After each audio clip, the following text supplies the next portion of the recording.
إن الحمد لله نحمده ونستعينه ونستغفره ونعوذ بالله من شرور أنفسنا ومن سيئات أعمالنا من يهده الله فلا مضل له ومن يضلله فلا هادي له أشهد أن لا إله إلا الله وحده لا شريك له وأشهد أن محمدا عبده ورسوله. السلام علیکم و رحمت الله و برکاته.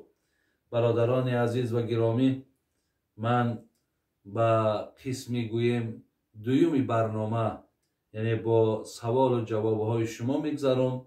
پیش از آنی که انشاءالله باز چند سوال شما را جواب گویم، بسیار همون مصرع‌های بلندی حضرت مولانا جلال الدین رومی به ذهنم آمد که حضرت می گفت خواهی که در این زمانه فرد گردی یا در ره دین صاحب درد گردی، این را بجوز از صحبت مردان مطلب، مرد گردی چو گردی مرد گردی. برادران عزیز و گرامی، میگد مردان خدا خدا نباشند لکن زی خدا جدا نباشند.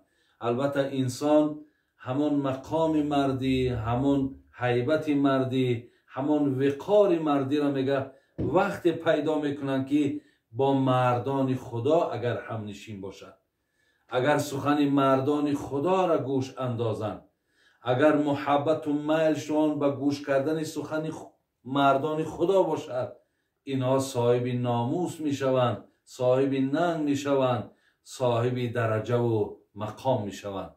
از این لحاظ حضرت مولانا را خدا رحمت کند، میگد که خواهی که در این زمانه فرد گردی یا در ره دین صاحب درد گردی. البته تو خواهی که دائم نام تا به خوبی یاد کنند، دائم در حق تو گمان نیک پیدا شود، هر جا نام تا بگیرند از تو تعریف و توصیف کنند، یا اینکه در درون داخلی تو یک ننگ و ناموسی دینی پیدا شود، میگد ایرا میدانی که دعواش در کجای، طبابت ایرا میدانی در کجا هست، میدانی که این مقصد گنج از کجا پیدا کرده میتونی.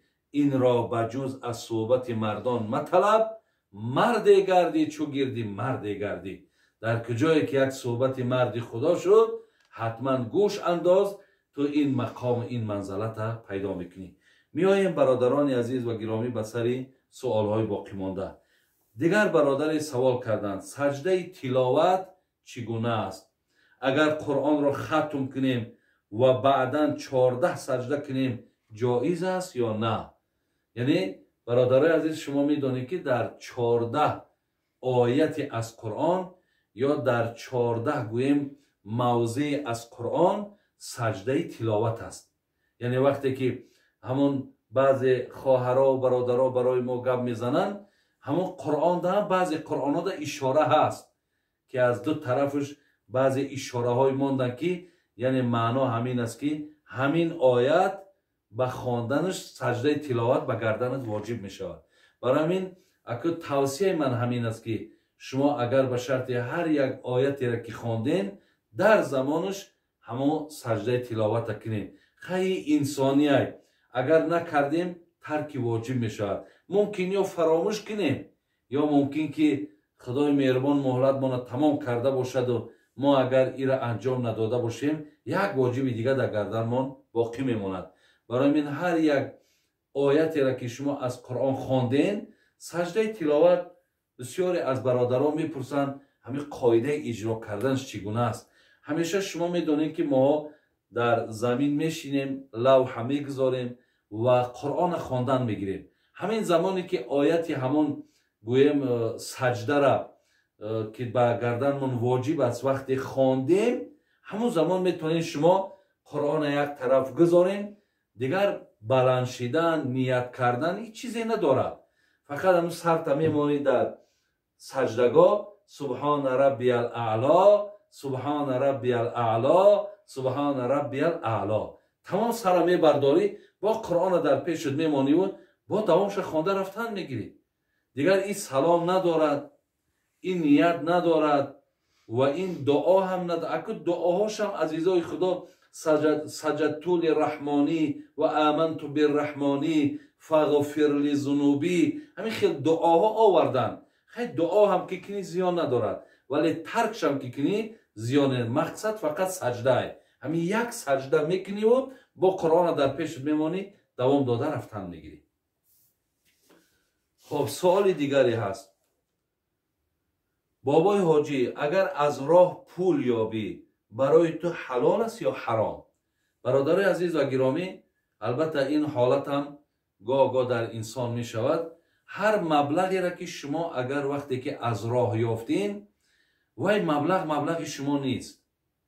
شما را در گردنتون شریعت وادار کرده است که همین مبلغ معین نگیر. اگر تو مثال 1000 سامانی یافته باشی و در هر جا شرط نیست که گویی من 1000 سامانی یافتم.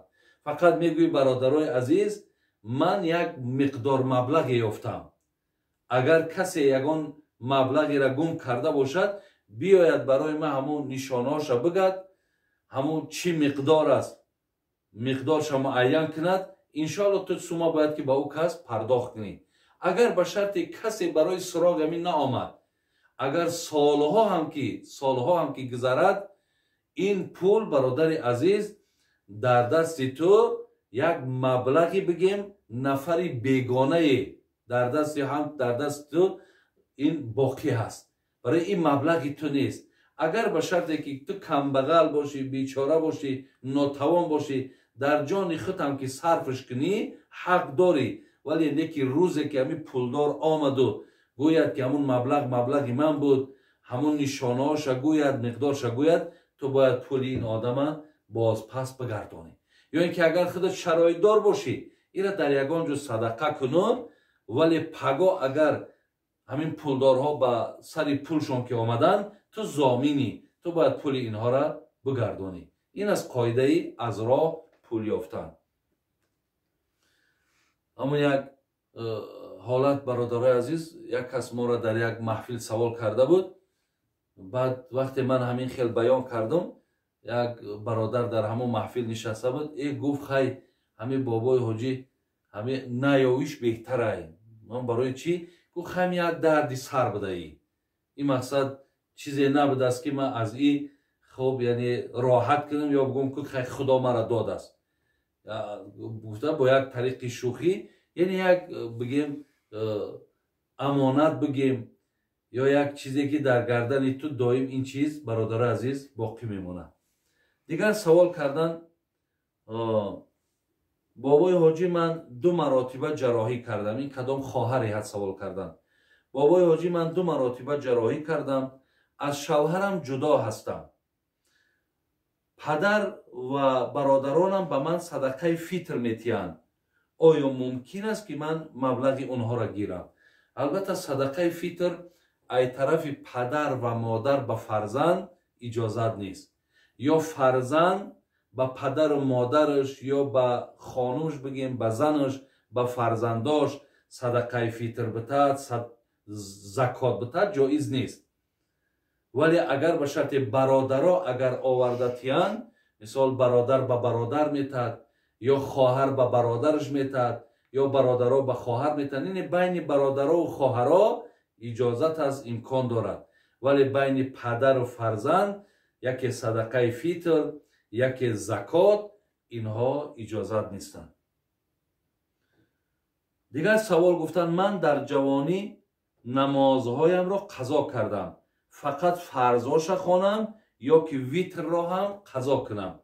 برادران عزیز و گرامی، در مذهب امام ابو حنیفه رحمت الله علیه نمازهایی که از ما نخواندیمشان آنها در گردن من واجبند. برای همین در گردن ما واجب است که فرضها البته ادا کرده شوند. همچنان نماز 3 رکعت ویتر که در مذهب خودمان حکم واجب دارد، این را هم مجتهدای مذهب ابو حنیفه برادران گفتن که این را هم قضا داشتن در کار. بسیاری از برادران میگن که حاجی بابا شما فقط میگین مذهب امام ابو حنیفه یا ابو حنیفه گفته است. برادرای عزیز، من اینا با گوش شما برای چی سخن ابو حنیفه میارم؟ فرق ندارد من گویم امام مالی گفت، امام شافعی گفت یا امام احمد حنبل گفت. من برای این سخن اینها را میارم که شما یکمش که دانین در کدام مذهب چگونه است، دویم بدانین که این صاحبای مذهب برادر همه منشأ و همه استدلالشون و همه دلیلشون از قرآن حدیث است.